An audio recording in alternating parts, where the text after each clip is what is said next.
Welcome to Agmax. పంట సాగుకు భూమి అనువుగా ఉండాలి అంటే తగిన నేల నిర్మాణం, సరైన pH స్థాయి, తేమ నిల్వ సామర్థ్యం, సరిపడా పోషకాలు, మంచి సూక్ష్మజీవుల మోతాదు కలిగి ఉండాలి. కానీ కొన్నిసార్లు సహజంగా లేదా మానవ చర్యల వల్ల భూమిలో ఈ లక్షణాలు తగ్గిపోయి పంట సాగుకు అనుకూలంగా ఉండవు. ఇటువంటి భూములను సమస్యాత్మక భూములు లేదా ప్రాబ్లమేటిక్ సాయిల్స్ అని పిలుస్తారు. ఇలాంటి భూముల్లో ఎక్కువ ఉప్పు శాతం ఉండటం, సేంద్రియ పదార్థాలు తక్కువగా ఉండటం, pH స్థాయి ఎక్కువగా ఉండటం, నేల గట్టిగా ఉండటం, తేమ నిల్వ ఉండకపోవటం, సూక్ష్మజీవులు తక్కువగా ఉండటం వంటి సమస్యలు కనిపిస్తాయి. దీనివల్ల మొలకలు సరిగ్గా రాకపోవటం, మొక్కలు ఏకరీతిగా పెరగకపోవటం, దిగుబడి తక్కువగా ఉండటం వంటి సమస్యలు వస్తాయి.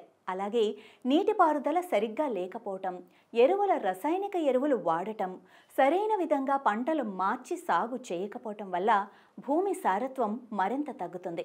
దీనివల్ల భూమి మెల్లగా పంట సాగుకు పూర్తిగా పనికి రాకుండా పోతుంది. అలాంటి భూమిని మళ్ళీ పంట సాగుకు తగినట్లుగా మార్చే ప్రక్రియను భూముల పునరుద్ధరణ అంటారు. ఈ ప్రక్రియ ద్వారా భూమి ఆరోగ్యంగా మారి పంటల దిగుబడి పెరుగుతుంది. దీంతో రైతుల ఆదాయం కూడా మెరుగవుతుంది. ఇప్పుడు ఈ వీడియోలో మనం చౌడు మరియు ఆమ్ల నేలల పునరుద్ధరణ గురించి వివరంగా తెలుసుకుందాం. చౌడు నేలలు ప్రధానంగా రెండు రకాలుగా ఉంటాయి. అవి తెల్ల చౌడు నేలలు మరియు నల్ల చౌడు నేలలు. వేసవి కాలంలో కొన్ని భూముల ఉపరితలంపై నీటిలో కలిగే లవణాలు పేరుకుపోయి తెల్లటి పొరలాగా కనిపిస్తాయి. దీన్ని తెల్ల చౌడు అని అంటారు. ఇలాంటి భూముల్లో విత్తిన గింజలు సరిగా మొలకెత్తవు. కొన్ని మొక్కలు మొలకెత్తినా అవి ఒకే రకంగా పెరగకపోవడంతో పాటు పొలంలో మొక్కల సాంద్రత కూడా చాలా తక్కువగా ఉంటుంది. ఈ సమస్యను అధిగమించటానికి భూమిపై పేరుకుపోయిన ఉప్పును పారతో చెక్కి తొలగించాలి. ఆ తర్వాత భూమిని బాగా దున్ని చిన్న చిన్న మడుల్లాగా తయారు చేసి ప్రతి మడులో సుమారు 15 సెంటీమీటర్ల లోతులో నీరు నిల్వ ఉండేలా సాగునీటిని వదలాలి. అయితే ఈ నీటిలో లవణాల శాతం తక్కువగా ఉండేటట్టు చూసుకోవాలి. ఎక్కువగా ఉన్న నీటిని వాడటం వల్ల సమస్య మరింత పెరుగుతుంది. ఇలా మడుల్లో నింపిన నీటిని 4 లేదా 5 రోజుల పాటు నిల్వ ఉంచి భూమిలో ఇంకనివ్వాలి. తర్వాత ఆ నీటిని లోతైన కాలువల ద్వారా బయటకు పంపాలి. ఈ ప్రక్రియకు వర్షపు నీటిని ఉపయోగించడం వల్ల మంచి ఫలితాలు వస్తాయి. ఈ విధానాన్ని 3-4 సార్లు మళ్ళీ చేయటం వల్ల భూమిలో ఉన్న ఉప్పు తీవ్రత తగ్గిపోతుంది. అయితే మంచినీరు అందుబాటులో లేనప్పుడు ఉప్పు నీటిని తట్టుకోగలిగే పంటలైన వరి, చెరకు, జొన్న, మొక్కజొన్న, సజ్జ, ఆవాలు వంటి పైర్లను సాగు చేయటం మంచిది. వరిలో దీప్తి, సోమశిల, ప్రకాష్, MTU 2716 రకాలు, మినుమలలో LBG 402, మొక్కజొన్నలో DHM 103, మిరపలో భాస్కర మరియు సింధూర, ఆవాలలో క్రాంతి రకాలు ఈ రకమైన నేలలకు అనువుగా ఉంటాయి. అయితే పప్పుధాన్య పంటలు ఉప్పు గుణాన్ని తట్టుకోలేవు కాబట్టి ఇవి నాటటం మంచిది కాదు. మెట్ట ప్రాంతాల్లో బోదెలు మరియు సాళ్లు చేసి విత్తనాన్ని సాళ్ల మధ్య విత్తాలి. బోదెలపై విత్తకూడదు. విత్తడానికి ముందు విత్తనాలను 0.1% ఉప్పు ద్రావణంలో 2 నుండి 3 గంటల పాటు నానబెట్టి విత్తితే మొక్కలు ఉప్పు ప్రభావాన్ని తట్టుకునే సామర్థ్యాన్ని పొందుతాయి.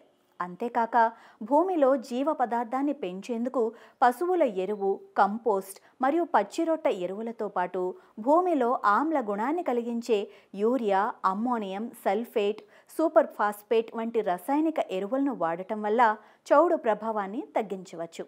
ఇక నల్ల చౌడు నేలల్ని వేసవి కాలంలో ఉపరితలంపై నలుపు లేదా బూడిద రంగు పొర ఏర్పడటంతో గుర్తించవచ్చు. ఈ నేలల్లో ఎక్స్చేంజబుల్ సోడియం శాతం 15% కన్నా ఎక్కువగా ఉండటంతో కొద్దిపాటి వర్షం పడినప్పటికీ నీరు భూమిలోకి సరిగ్గా ఇంకవు.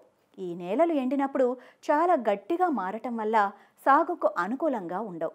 నీరు ఇంకే స్వభావం తక్కువగా ఉండటంతో ఈ నేలలను మెరుగుపరచాలంటే ముందుగా పొలాన్ని చిన్న మడులుగా చేసి మడుల నుంచి నీరు వెళ్లేందుకు లోతైన కాలువలు ఏర్పాటు చేయాలి.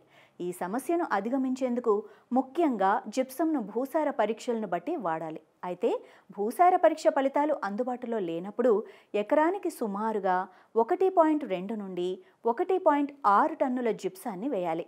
ఒకవేళ నేలలో సున్నం అధికంగా ఉన్నట్లయితే జిప్సానికి ప్రత్యామ్నాయంగా ఐరన్ పైరేట్ లేదా పొడి చేసిన గంధకాన్ని ఉపయోగించవచ్చు. అదేవిధంగా చెరకు ఫ్యాక్టరీలలో మిగిలే వ్యర్థ పదార్థాలైన ప్రెస్మడను కూడా జిప్సంకు బదులుగా వాడవచ్చు. దీనిని కూడా ఎకరాకు 1.2 నుండి 1.6 టన్నుల మేర వేయాలి. తెల్ల చౌడు మోస్తారుగా ఉన్నట్లయితే జీలుగ పంటను పెంచి దాన్ని మట్టిలో కలియదున్నటం ద్వారా చౌడు ప్రభావాన్ని తగ్గించవచ్చు. ఇక ఆమ్ల నేలల pH విలువ 6.5 కంటే తక్కువగా ఉండి ప్రధానంగా మెదక్ జిల్లాలోని జహీరాబాద్ ప్రాంతాల్లో కనిపిస్తాయి. ఈ నేలలు పైకి చూడటానికి తేలికగా ఎర్రగా కనిపించినా ఆమ్లత్వం కారణంగా పంటల పెరుగుదల మరియు దిగుబడిపై ప్రభావం పడుతుంది. కాబట్టి ఈ నేలలను బాగు చేయడానికి సున్నం లేదా ఉక్కు పరిశ్రమల నుంచి వచ్చే వ్యర్థ పదార్థాలైన బేసిక్ స్లాగ్ మరియు చెరుకు పరిశ్రమల నుండి వచ్చే డిస్మడీని ఉపయోగించవచ్చు. ఇక సున్నంను భూసార పరీక్షలను బట్టి వాడాలి. అయితే భూసార పరీక్షా ఫలితాలు అందుబాటులో లేనప్పుడు ఎకరానికి సుమారుగా 2 నుండి 3 క్వింటాళ్ల పొడి చేసిన సున్నాన్ని సాగునీటి సాళ్లల్లో వేయటం ద్వారా మట్టి ఆమ్లత్వాన్ని తగ్గించవచ్చు. మొదట 2 నుంచి 3 సంవత్సరాల పాటు సున్నం ఎక్కువగా అవసరమయ్యే లెగ్యూమ్ జాతి పైర్లను, కూరగాయలను పండించవచ్చు. వేసిన సున్నం ప్రభావం సుమారుగా 5 సంవత్సరాల పాటు ఉంటుంది. కాబట్టి తర్వాత సంవత్సరాల్లో సున్నం తక్కువగా అవసరమయ్యే ఇతర పంటలను సాగు చేయవచ్చు. ఇక ఇందులో ముఖ్యమైన అంశాలు చూసుకున్నట్లయితే చౌడు నేలలు ప్రధానంగా 2 రకాలుగా ఉంటాయి. ఇవి తెల్ల చౌడు నేలలు మరియు నల్ల చౌడు నేలలు. వేసవి కాలంలో కొన్ని భూముల ఉపరితలంపై నీటిలో కరిగే లవణాలు పేరుకుపోయి తెల్లటి పొరల్లాగా కనిపిస్తాయి. దీన్ని తెల్ల చౌడు అని అంటారు. ఇలాంటి భూముల్లో విత్తిన గింజలు సరిగా మొలకెత్తవు. కొన్ని మొక్కలు మొలకెత్తినా అవి ఒకే రకంగా పెరగకపోవడంతో పాటు పొలంలో మొక్కల సాంద్రత కూడా చాలా తక్కువగా ఉంటుంది. ఈ సమస్యను అధిగమించడానికి భూమిపై పేరుకుపోయిన ఉప్పును పొరతో చెక్కి తొలగించాలి. భూమిని బాగా దున్ని చిన్న మడులుగా తయారు చేసి ప్రతి మడిలో సుమారు 15 సెంటీమీటర్ల లోతులో నీరు నిల్వ ఉండేలా సాగునీటిని వదిలి 4 లేదా 5 రోజుల పాటు నిల్వ ఉంచి భూమిలో ఇంకనిచ్చి తర్వాత ఆ నీటిని లోతైన కాలువల ద్వారా బయటకు పంపాలి. ఈ నీటిలో లవణాల శాతం తక్కువగా ఉండేటట్టు చూసుకోవాలి. మంచినీరు అందుబాటులో లేనప్పుడు ఉప్పు నీటిని తట్టుకోగలిగే పంటలైన వరి, చెరకు, జొన్న, మొక్కజొన్న, సజ్జ, ఆవాలు వంటి పైర్లను సాగు చేయటం మంచిది. ఆమ్లగుణాన్ని కలిగించే urea, ammonium sulphate, super phosphate వంటి రసాయనిక ఎరువులను వాడటం వల్ల చౌడు ప్రభావాన్ని తగ్గించవచ్చు.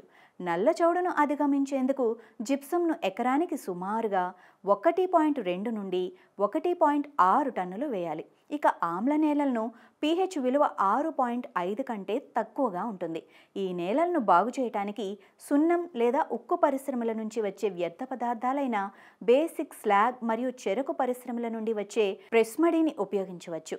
ఎకరానికి సుమారుగా 2 నుండి 3 క్వింటాళ్ల పొడి చేసిన సున్నాన్ని సాళ్లలో వేయటం ద్వారా మట్టి ఆమ్లత్వాన్ని తగ్గించవచ్చు.